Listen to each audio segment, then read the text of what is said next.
શહેરમાં ફરી એકવાર નકલીની ભરમાર જોવા મળી। કામરેજમાં ઘીના નામે લોકોના જીવ સાથે ખિલવાડ થઈ રહ્યો છે।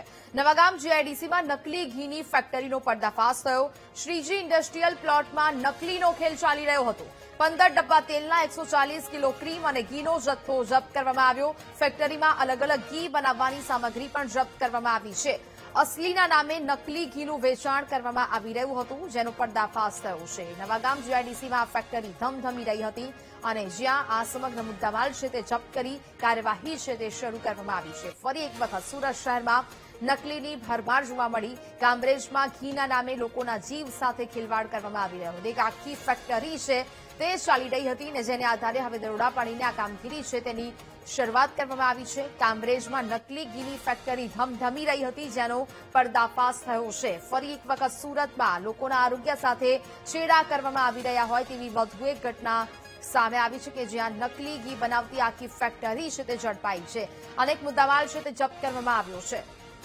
સંવાદદાતા નિર્મલ ફોન લાઈન પર જોડાયા છે। નિર્મલ, કામરેજમાં ઘીના નામે લોકોના આરોગ્ય સાથે છેડા કરવામાં આવી રહ્યા છે, શું કાર્યવાહી થઈ રહી છે? નિર્મલ, ચોક્કસથી હાલ તો કામરેજ પોલીસ દ્વારા ફૂડ વિભાગને બોલાવીને આજે સેમ્પલ લેવામાં આવે છે, તેને લેબ ટેસ્ટ માટે મોકલવામાં આવ્યું છે। પરંતુ છેલ્લા કેટલાક સમયથી સુરત શહેર સહિત સુરત જિલ્લાના વિસ્તારોમાં બનાવટી ઘી હોય, નકલી પનીર હોય કે નકલી વસ્તુઓનો બનાવવાનો રાફડો પાટ્યો હોય તેમ લોકોને આરોગ્યના સાથે છેડા કરી રહ્યા છે। ત્યારે કામરેજ પોલીસને એક બાતમી મળી હતી કે નવાગામ જીઆઈડીસી વિસ્તારમાં જે શ્રીજી ઇન્ડસ્ટ્રીયલ પ્લોટ નંબર 7 છે ત્યાં બનાવટી શંકાસ્પદ ઘી બનાવવામાં આવી રહ્યું છે, જે બાતમીને આધારે પોલીસ દ્વારા રેડ કરવામાં આવી હતી।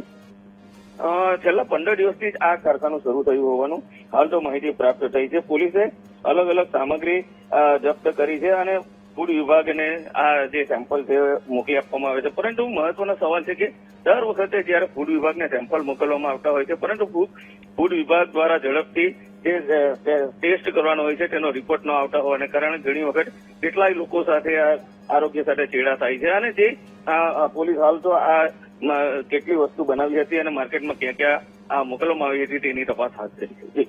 બિલકુલ નિર્મલ, જાણકારી બદલ આપનો આભાર।